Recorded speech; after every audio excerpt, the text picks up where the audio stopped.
भटकते भटकते न जाने कहाँ से, भटकते भटकते न जाने कहाँ से, दर पे तुम्हारी नसीब आ गया है, नसीब आ गया। जैसे ही द्वारपाल ने जाकर के कहा कि सुदामा आया है, नाम सुना और द्वारकाधीश पगला गए और दौड़ करके और सुदामा को गले से लगा लिया है और दोनों मित्र बड़े रोने लगे हैं और द्वारपाल बड़े आश्चर्य कर रहे हैं कि इस अवधूत ने ऐसा कौन सा कर्म किया होगा कि वो भगवान द्वारकाधीश उनके गले मिल रहे हैं और अपने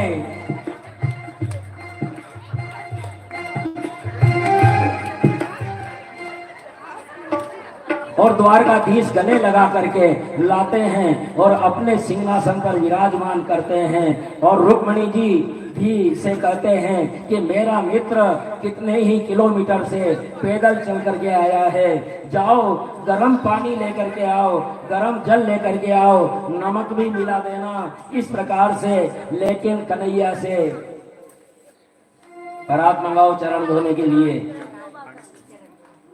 चरण धो भगवान श्री कृष्ण के आंखों से इतने आंसू गिरते हैं कि उनसे ही चरण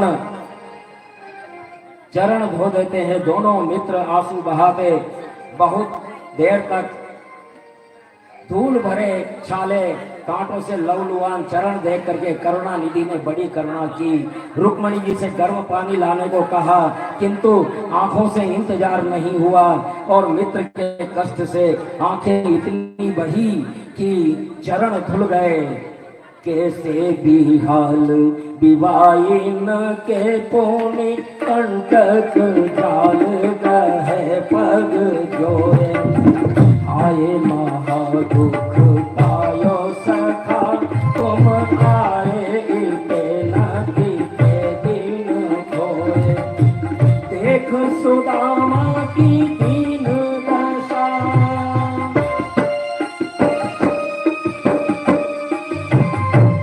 देख सुदामा की दीन दशा, करुणा निधि के करुणा निधि पानी परात को हाथ छुयो नहीं, नैनन के जल से पग धोए, पानी परात को हाथ छुयो नहीं, नैनन के जल सो पग धोए, पानी परात को हाथ छुयो नहीं, नैनन के जल सो पग धोए।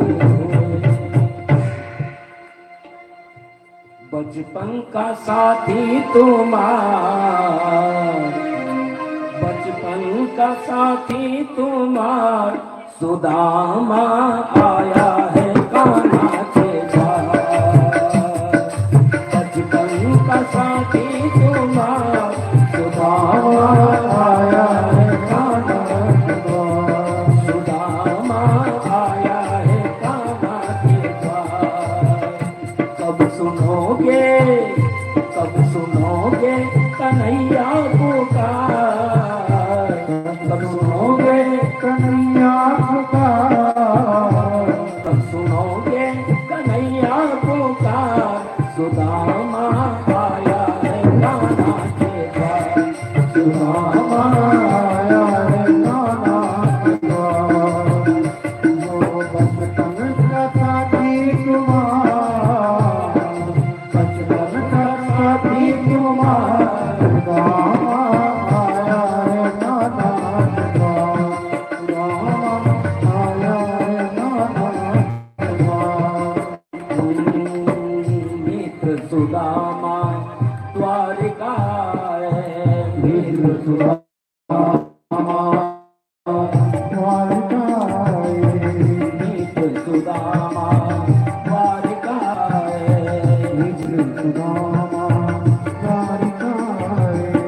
द्वारिकेश द्वारकेश सुध बुध बिसराए, द्वारकेश सुध बुध बिसराए, नंगे पैरों प्रभु जी जाए, नंगे पैरों प्रभु जी जाए, बाल सखा के मन हर्षाए, बाल सखा के मन हर्षाए, पहनाया है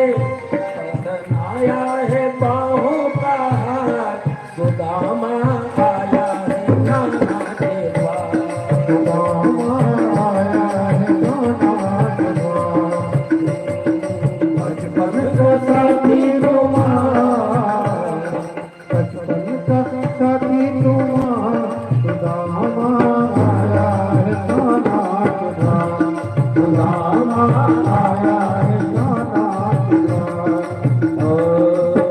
तीन सखा की करुण कहानी, कथानी करुण कहानी, मन में करुणा आंखों में पानी, मन में करुणा आँखों में पानी, घायल पग कांटों से छलनी, घायल पग कांटों से छलनी, धूल भरा तन फटी उपरनी, धूल भरा तन फटी उपरनी, वही अखियों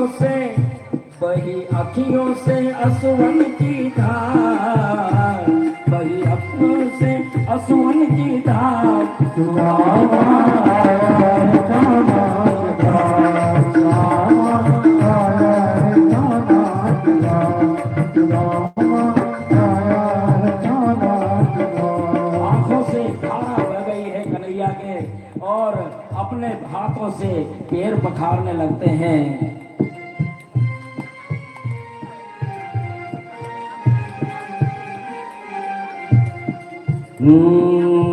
अपने हाथों पाँव पखारे, अपने हाथों पाँव पखारे, पंथ परिश्रम मित्र निवारे, पंथ परिश्रम मित्र निवारे, स्नान ध्यान भोजन बनवारे, स्नान ध्यान भोजन बनवाए, पटरानी आरती उतारे, पटरानी आरती उतारे, ऐसा अद्भुत हुआ सत्कार, ऐसा अद्भुत हुआ है चक्रकार, सुदामा आया है नाना के द्वार, सुदामा आया है नाना के द्वार। सुदामा आया है नाना के द्वार। बता मेरे यार सुदामा रे, भाई जाने दिना में आया, बता मेरे यार सुदामा रे, भाई जाने दिनों तू आया, बता मेरे यार सुदामा रे, भाई जाने दिना में आया, बता मेरे यार सुदामा रे, भाई जाने दिनों तू आया। बचपन और जब खेला करते, बचपन कर तक किया करते, रोज खेलने आया करते, रोज खेलने आया करते, हुई तकरार सुदामा रे, भाई जाने दिना में आया, राज सुदामा रे, भाई जाने दिनों तू आया। बता मेरे यार सुदामा रे, भाई जाने दिना में आया। बता मेरे यार सुदामा रे, भाई जाने दिनों तू आया। और भगवान कृष्ण पूछते हैं, मिश्राणी का हाल बता दे, इस रानी का हाल बता दे, सब बच्चों का हाल बता दे, सब बच्चों का हाल हुई तकरार सुदामा रे भाई जाने बिना में आया। हुई तकरार सुदामा रे जरा बिना तुम ना मेरे यार सुदामा रे भाई जाने बिना में आया। बता मेरे यार सुदामा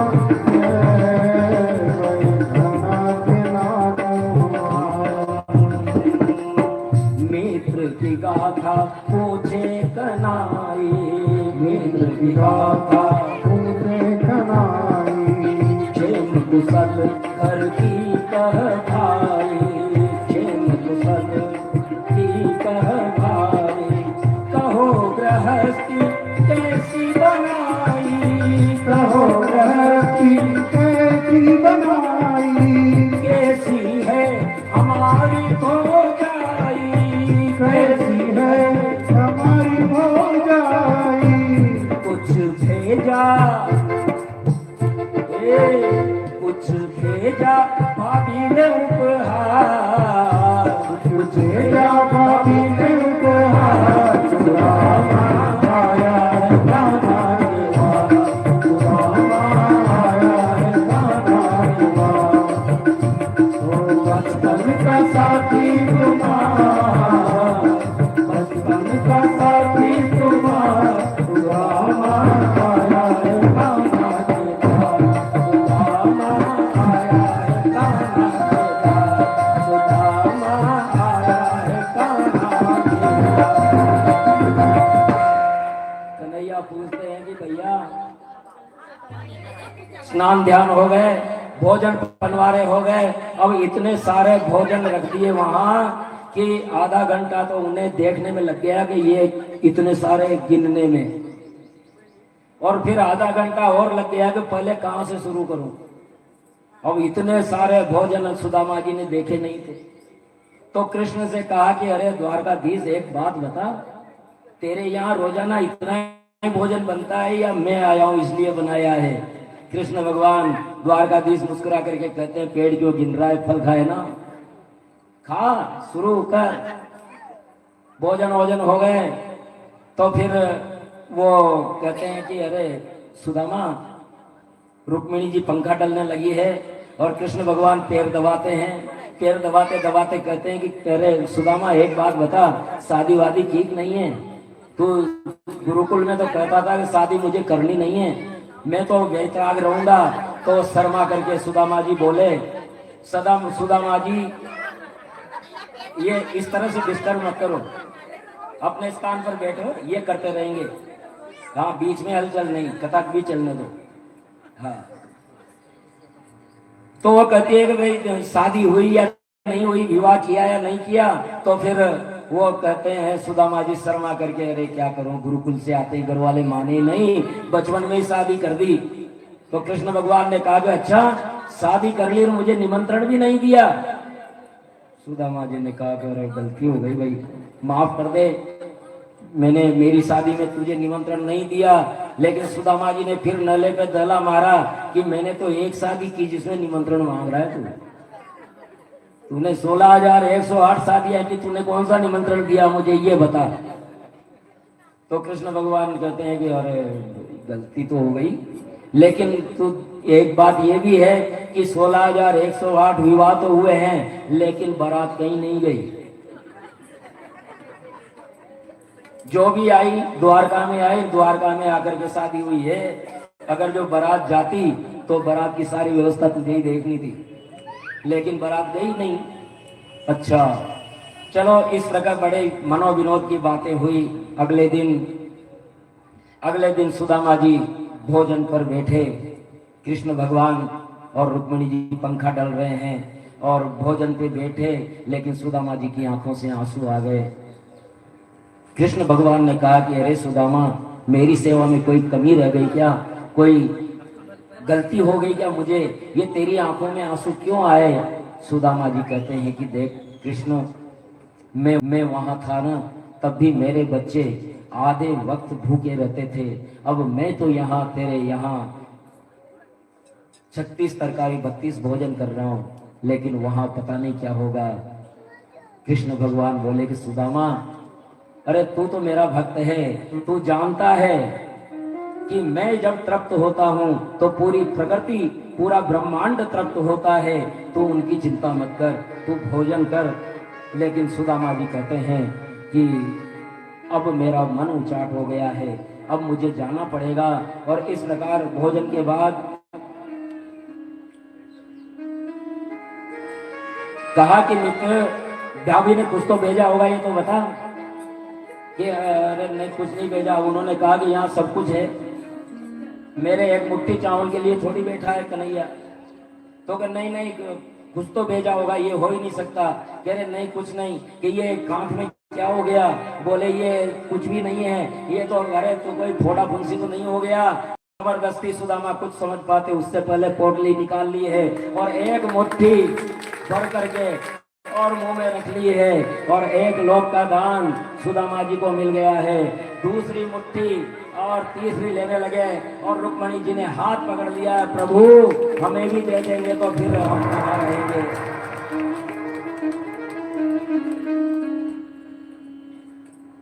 सुदामा कहते हैं कि अब मुझे जाना चाहिए, दूर बहुत है कन्हैया, मैं जाऊंगा। तो सुदामा जी जाने लगे तो कन्हैया ने फिर बुलाया, अरे सुदामा इधर आ, ये कपड़े, ये राजसी कपड़े ये तो दे जा, इनको कहाँ लेके जा रहा है? तो सुदामा जी ने फिर कपड़े उतार करके, हाँ ये मेरे क्या काम के, दे दिए। हीरे मोती के गहने वगैरह जो भी थे सब ले लिए। सुदामा जी ने कहा अच्छा, लोभ लालच में पड़ता, मुझे क्या काम है गहनों से कपड़ों से। और फिर चलने लगे तो फिर कन्हैया ने कहा, अरे सुदामा इधर आ इधर आ। बोले क्या? कि मेरे अंदर से मेरी श्रीमतियां, मेरी पत्नियां आपका आशीर्वाद लेना चाहती हैं। तो कहते भाई जो भी करे जो जल्दी कर, मुझे जाना है, बहुत दूर जाना है। तो फिर अब रानियां आने लगी है। पहले रुक्मणी आई, प्रणाम किया तो अखंड सौभाग्यवती भव, पुत्र प्रति भव, पति प्रिया भव।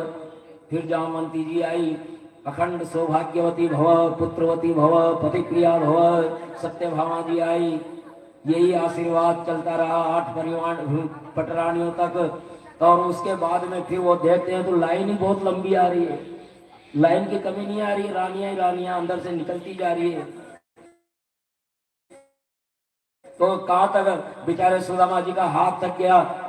अब फिर तो भाई शॉर्ट करना पड़ेगा, भाई अखंड सौभाग्यवती भव चलो, अगर अखंड सौभाग्यवती भव चलो। फिर ये भी लंबा लगने लगा क्योंकि 16,108 थी, तो भाई ये भी लंबा लगा। तो भव भव भव भव ये भी लंबा हो गया। तो फिर तो और सुदामा जी बहुत थक गए, और अब तो वो ह ही करने लगे। और आखिरकार कृष्ण से कहा कि भाई इस चक्कर में मुझे मत पटक, तेरी माया के चक्कर में, ऐसा कर तू मेरे चरण पकड़।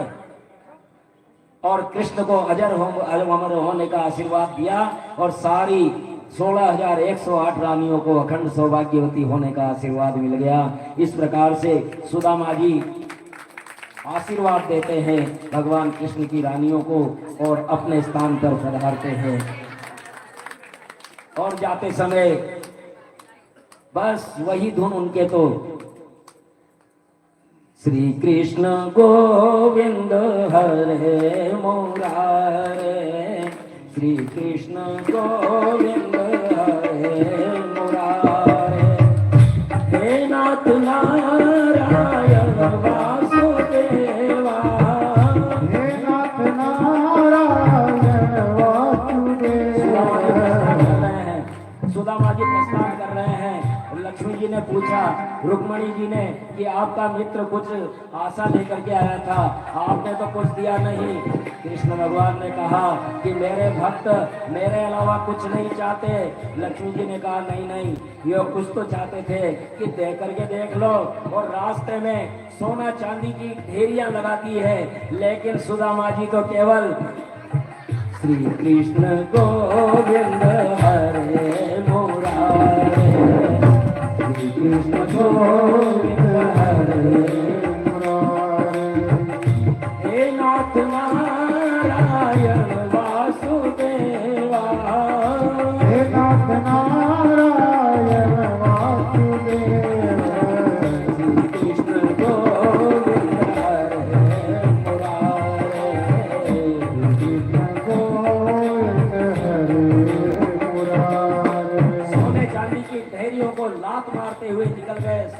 और उधर क्या होते हैं, भगवान विश्वकर्मा जी को आदेश देते हैं कि जाओ मेरी द्वारका से भी सुंदर सुदामा नगरी को बसा दो।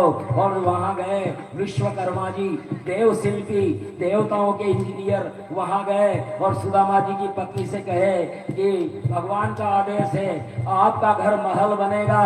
तो सुदामा की पत्नी ने कहा कि ऐसा है, वो जो 3 मुट्ठी लेके गए ना वो मेरे घर की नहीं थी, वो पूरे मोहल्ले से उगा करके लाई थी मैं, इसलिए घर बने तो सबका बने, नहीं तो मुझे नहीं चाहिए। और विश्वकर्मा जी ने सबके पूरा जो सुदामा नगर था पूरे को द्वारका जैसा बना दिया है। और द्वारका पुरी की कॉपी ही यहाँ पोरबंदर में हो गई है जो सुदामा नगरी थी। और सुदामा जी वहाँ पहुंचते हैं तो देखते हैं कि मैं रास्ता भूल करके द्वारका में ही तो नहीं आ गया, रास्ता भूल करके द्वारका में ही तो नहीं आ गया, ये तो मैं द्वारका में ही आ गया हूँ। और वो कहते हैं श्री कृष्ण गोविंद हरे मुरारे, श्री कृष्ण गोविंद हरे मुरारे, हे नाथ नारायण वासुदेवा, हे नाथ नारायण वासुदेव, श्री कृष्ण गोविंद हरे मुरारे, कृष्ण गोविंद हरे मुरारे, हे नाथ नारायण वासुदेवा, हे नाथ नारायण वासुदेव, श्री कृष्ण गोविंद हरे मुरारे। जय हो, बोलिए द्वारकाधीश भगवान की।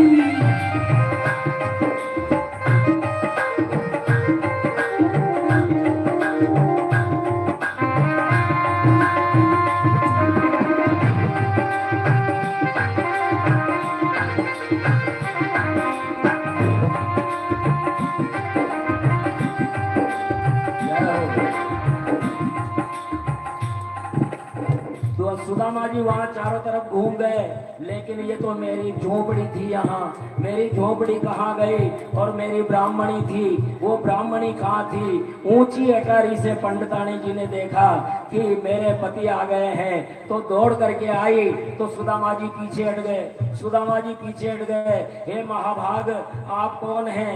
यहाँ मेरी झोपड़ी हुआ करती थी, मेरी ब्राह्मणी यहाँ रहा करती थी, वो कहाँ गई? कह रहे प्रभु आप पहचानिए, मैं ही आपकी ब्राह्मणी हूँ।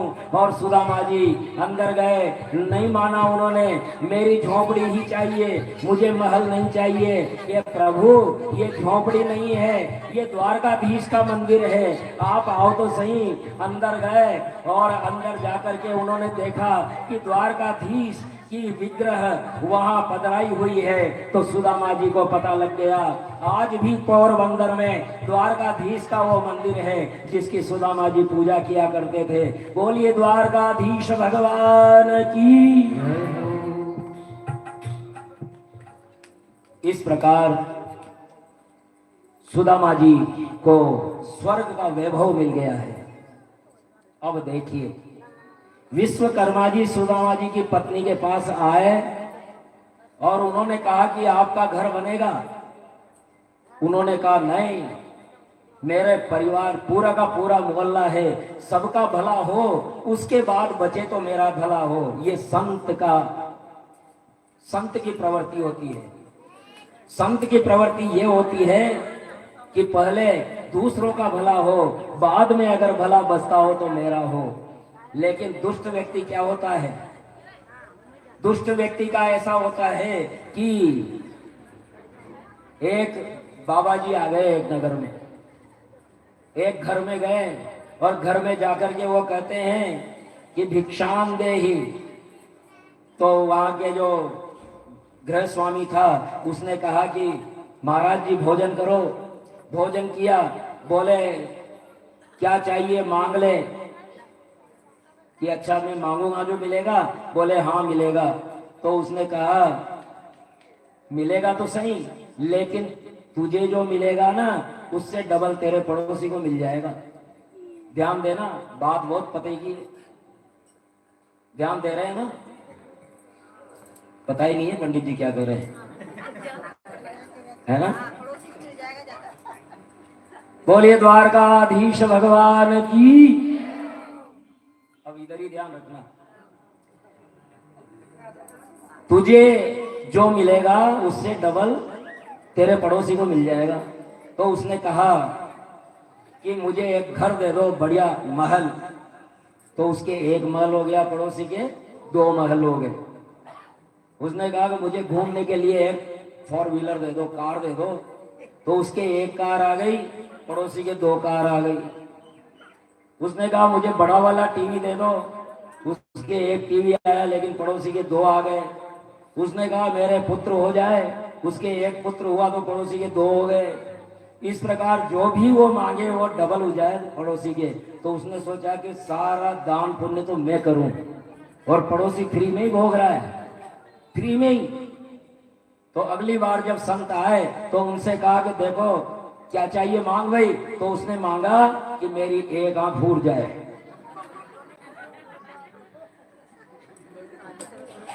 तो दुष्ट प्रवृत्ति और संत प्रवृत्ति में ये फर्क होता है। संत चाहता है कि पहले दूसरों का भला हो, फिर बाद में मेरा भला हो। इस प्रकार ये सुदामा जी की ये कथा आती है।